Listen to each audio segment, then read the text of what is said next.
Hello, everyone, and welcome to the Hypnosis NGH podcast. I'm Eric Damon with the National Guild of Hypnotists. Today, we're excited to present our popular roundtable discussion with some exciting hypnotists from around the United States. We have some very special guests who are joining us. Let me introduce to you Larry Garrett. Larry is a board-certified hypnotist and Order of Braid recipient from the Garrett Hypnosis and Wellness Center in Chicago. Larry is a consultant, an instructor, author, and member of the National Guild of Hypnotists since 1989. Welcome, Larry. Thank you. I'm honored to be here. Lisa Halpin from California is also joining us today. Lisa's been in practice for over 30 years and has a doctorate degree in clinical hypnosis. She's also the originator of the trademarked Hypno Coach program and does classes for hypnotists to become certified hypno coaches. Lisa also has a mentoring program where she helps hypnotists of all levels expand and improve their practice. Also, Dan Candell. Dan is board certified hypnotist, certified instructor, and Order of Braid recipient. Dan is known for being the anxiety relief guy, along with stage hypnotist, instructor, and author. Dan, welcome. So great to be here. So today's topic is designed to answer a question that's asked all the time, probably asked of all of us, is, these are people who are considering hypnosis. They ask the question. And also, there are many hypnotists that need to address this. So we want to talk along those aspects as well and try to give them some ideas on how to answer the question. Today, we want to address the question from both standpoints. So people see hypnotists for many reasons, as we know. And there are people out there who consider going to a hypnotist first. And then there's the other folks who have tried everything and then get to the point where they finally decide that maybe it's time that they consider hypnosis for whatever issue they're dealing with.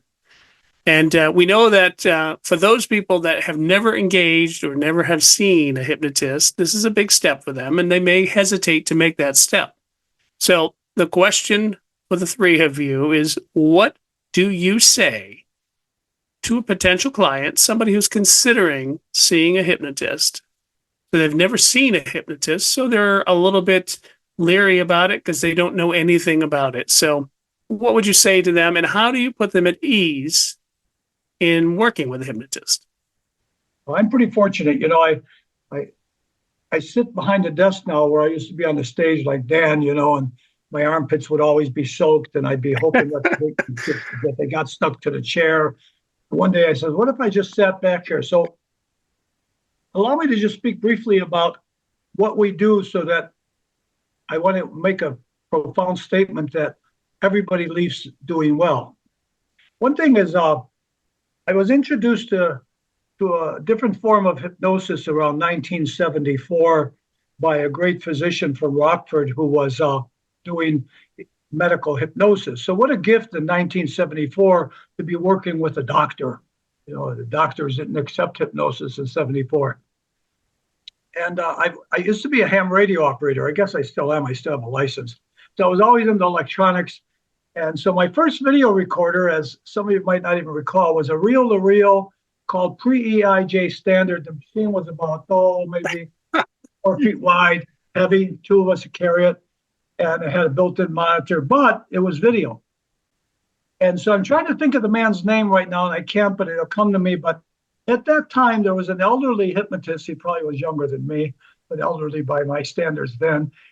And I said to him one day, I said, so what could you do, one thing to make hypnosis work better? Just one thing. And he touched his head and he says, remove the first session. I thought, what a profound statement. Yes, so what a profound statement it is that first session, has to be covered so gently, so delicately, so precise.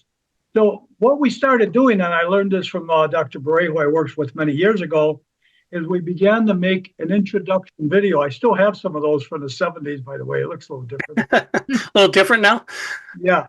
So to this day, nobody's allowed to come and see me until they watch this introduction video, which is 15 minutes long. But the real issue is it also explains who I am, what I'm going to do. You know, we have 5 hypnotists in our wellness center, and I might share with you, all 5 of them do excellent. All 5 of them do well. It's kind of a unity that we have. And all 5 of them in their own way have introductions, but I'm going back to what I do. So the introduction is about 15 minutes long. They're not allowed. Let me use the wording. Sally, who runs our front office, she takes care of the phones. She will not let a person make an appointment if they don't watch the video first. So watching the video now has removed the first session. They've met me. They see the style of hypnosis I'm going to do. I've refrained or removed all of the discomforts that they might have feared.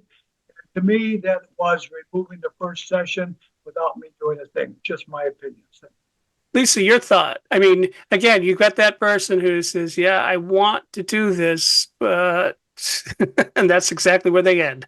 But, yeah.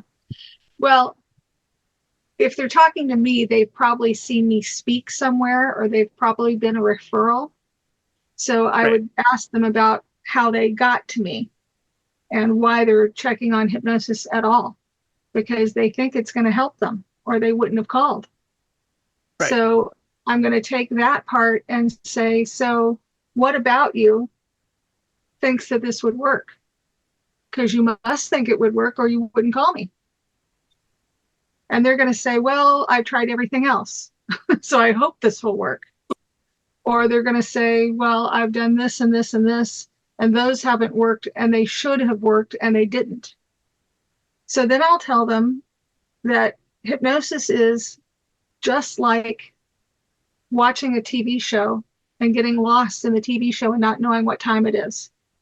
It's just like reading a book and getting all involved in the book, or like driving down the street and you missed your exit because you were thinking about something else. All of those things are light hypnosis. So it's nothing to be afraid of. And for a lot of people, it can be their best nap ever. And if it's not their best nap ever, it's at least really relaxing, and they just could hear everything that's going on while it's happening. So we're talking to their subconscious mind, like Larry said. We're talking to the part of their mind that made the problem in the first place, because nobody ever decided to be a lifelong smoker. They just started smoking. Nobody decided to have a fear of driving. They just had a car accident and then had a fear of driving. Nobody picked out these things that they want to get over. So I just tell them, but you can unchoose them, because that's all subconscious. So I talk to them about what their conscious mind is doing, and that we don't need their conscious mind to participate other than to come in for hypnosis. So when I tell them how will hypnosis work for them, I tell them, you just have to believe you can be different. You don't have to believe in hypnosis. Just believe that you could be a non-smoker, or just believe that you could get over this fear or phobia. And they go, well, I think I could believe it, but I don't know how to do it. And I say, well, you don't have to know how to do it, because that's what I do. Right. So then I'll just give you suggestions that give the subconscious part of your mind, which is the one that's in control anyway, different directions. So what if you woke up tomorrow and didn't think you needed a cigarette just because you didn't need one? Then you wouldn't be smoking. Then you'd be a non-smoker. And it's as simple as that. So I'd tell them some kind of story like that, to tell them it's nothing to be afraid of. And it's just a simple thing that goes directly to their subconscious. And that if they want to change, they can change. That's the thing, is they have to want to change. Right. Definitely. Yeah. Dan? I'm so glad you asked. Everyone said your answer? So you have to keep in mind, I'm a stage performer, as I know Larry was, I know Lisa speaks, and I like to have fun with people. So Eric, I knew what your question was beforehand, so I put it to the test. And my mom was recently admitted full-time into a nursing home. And it's a very sad, stressful thing. But good thing I'm a hypnotist, because the things that are challenging to her, I put in a slightly different positive spin. And when she says, ow, ow, that hurts, and she has dementia, and when she says, ow, ow, that hurts, I say, oh no, the more we do it, the better it's going to feel. I say, let's do it. Here, see, it's feeling better now, right? However, all of her nurses and all the staff at the nursing home, they now know I'm a hypnotist because she tells them I'm a hypnotist. So I handle this a couple of ways. First, and I've had many of the nurses come up to me over the past week and say, so what is this hypnosis stuff? Do you help people recover lost memories? Do you help people lose weight? And the first thing I do, I like to engage in conversation and say, well, why don't you tell me what you think hypnosis is? And now we're in a conversation. I also like to break patterns and just mess with people. So I Yes, you always do, have don't you? Yes, I certainly do. So I always carry around a pocket watch, and I say, this is what people think hypnosis is. On my count of 3, all your problems will just disappear. 1, 2, 3. And I said, nope, you're still messed up. and then we laugh, right? And so number one is, if it's a person like that that's kind of coming to me and they know I'm a hypnotist and they're curious about it, I engage their curiosity. I have fun with them. I mess around with them a little bit, and it kind of breaks their pattern. It lowers those barriers down a little bit. But I want to avoid that question. So I do my very best to avoid that question altogether by creating videos. In fact, right before this, I was on TikTok. I went live on TikTok. And as soon as I pushed the live button, I had 250 people watching me live on TikTok. And I said, on the top of the hour, I'm going to be on a panel of experts talking about demystifying hypnosis. And let's talk about what hypnosis is. Let's talk about what it isn't. So I like to make videos and publish content so that way it kind of avoids that question. So people will already have a sense of what it's like. So when they come to me, I can say this to them. My job as a hypnotist, it's not to put you to sleep. It's not to make you quack like a chicken or cluck like a dog. It's actually just to change your mind about something. That's my job. My job is to change your mind about something. And that's what we're going to do today. And I find that just lowers people's barriers. It opens them up. And then if we do get into more of like the stage side of it and stuff, that's another conversation we open up about the difference between stage hypnosis and clinical hypnosis or consulting hypnosis. So there's a few different ways I go with it. No, that's great. That makes sense. I mean, that is a tool that other hypnotists can use to put somebody at ease before they come in for their first session. And Yeah. I think that's one of the things that partially what we're looking for and talking about today is you've got your clients and how do you put them at ease, but you also have your hypnotists, anyone who's new and looking to be able to bring people into their office, and tools like that are definitely helpful. Allow me to make one sentence comment also. So if I save 15 minutes from each client, I don't even want to say how many clients I've seen since 1970 till now. And well, actually 74. I started the video in 74. Can you imagine if I have saved 15 minutes on every client, how many hours and days and weeks and months I have saved with a video that's 15 minutes long? Just on that. Right. Now, we got 2 other questions that kind of go in line here too. With all of the Zoom video, and do you guys find it easier to work with a client? Are they more acceptable for themselves? Are they a little more at ease to talk to you for the first time over Zoom or something like that? Or Dan, in your case, do you find that person who wants to come up on stage and you kind of have to coax them a little bit? Right. To do that? Yeah. So, and I want to put out there as well. So I'm not just a stage hypnotist. I have a clinic, and I also do, I was seeing 8 to 10 clients a day. And then I'm like, that's too much. And now I do group hypnosis. And Right. in order for people to get an individual session with me, they actually have to be in one of my groups, because I get so many people. And just like Larry mentioned, when people see your videos, it not only cuts time out, but it also positions you like they're seeing you on TV. And that's the brilliance with Zoom and with doing things online now, is you have almost like a celebrity status. And whenever people call me on the phone, because I have a team of people that work with me. I very rarely will answer my own phone. Sometimes I don't even answer my own emails. I have minions that do that for me.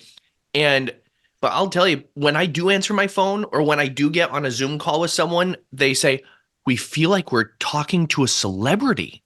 And it makes the job so much easier Right. because trust, authority, credibility, it's one of the things that kind of hypnotizes people already. So they're already in that state of suspended disbelief where they're already about ready to receive the message that you're about to give them. So I find with doing it online, it helps so much. Now, even if just introduction, or it depends on each individual client. I think it depends on each individual client, but that's why we want to create also a smattering of content. So I produce videos every single day, and I'm publishing videos every single day, not just about hypnosis, but about anxiety, about different forms of anxiety. Like Larry said, all anxiety is anticipatory anxiety, about different ways to heal, what hypnosis is and isn't.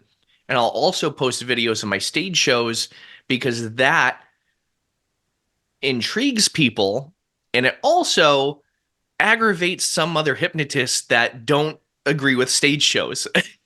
And I was getting into an online debate the other day with another hypnotist that said, I think you misrepresent hypnosis and I respectfully said, well, stage hypnosis was responsible for keeping hypnosis alive and for spreading the word about hypnosis. And I use stage hypnosis to not just entertain, but also to educate people. And so that's where it's doing it on. We are so thankful now as hypnotists because we have such a bigger platform than we did before video sessions, before the internet. We have such a bigger platform now to educate people, to have a voice, also to entertain people as well. So I find it depends on the client. However, there are those clients that no matter what you tell them, no matter what you show them, their mind is going to be made up about hypnosis. And there are some of those people that you can confirmation bias. We can show them 100 proofs about how hypnosis is effective and studies of how hypnosis has been used, but all they need is that one proof that says, oh, my friend went to a hypnotist and it didn't work. Right. So confirmation bias can sometimes play against us, even if we do publish 100 videos or one video. And you find that with almost every profession, that there's always somebody who doesn't believe in what you do, or I mean, obviously there's doctors out there who are very successful in certain types of surgery, and there's people that don't feel that that's the way to handle whatever situation it is. So Right. I think you find it anywhere. And obviously with hypnotists, I mean, trying to help everyday people with everyday problems, and that's something that is very important. Yeah, you find that in almost every profession around the world, that there are skeptical folks who don't believe in things, and certain aspects of different jobs, and hypnosis as well. There's those non-believers. Lisa, do you use video as well? Well, I was just going to say, who knew that we'd say thank you for the pandemic? But there was nobody using video as commonly as they are now before the pandemic. But people got used to going on video for their work or for their social clubs or just to talk to their family. So I was one of the very first users of Zoom. And I had one of the very first accounts, and hardly anybody else ever even knew about it. But clients were like, oh, well, then I have to have a camera, and then I have to sit in front of the computer, and I just want to come sit in your office. But now it's like, oh, okay, sure, we'll get on Zoom. So that's a really good thing that happened because of the pandemic, because now everybody's accepting Zoom. and they know how to use it. And you find, Dan, that every one of your clients has a camera. Larry, I mean, they do. They know how to use Zoom, but they didn't used to. So now that's just another thing that we can do. So you don't have to come into the office. And that's a blessing too, because they don't have to take as much time out of their life for an hour hypnosis session, because they used to have to drive there and drive back. Right.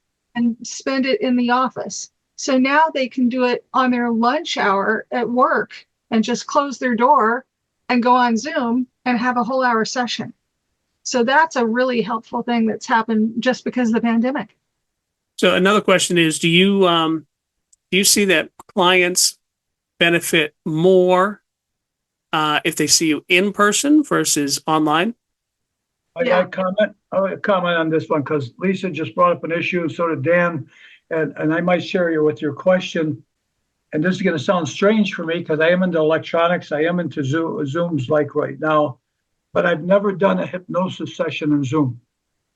So I have this need personally, my desire to be present with the person, to say something that's of significance and watch their foot go up as I say that, and my peripheral vision catches that, to watch them shift in the chair, to see what their legs are doing.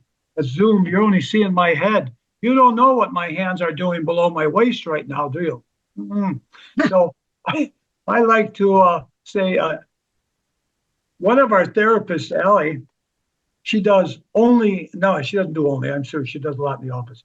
She has started her career with Zoom and has had great success. Now she does mostly in the office. So no disrespect to Zoom for sessions, and Lisa's so right, because when pandemic started, I was lucky. The week that pandemic was announced, in fact, I did an NGH thing during pandemic, I remember.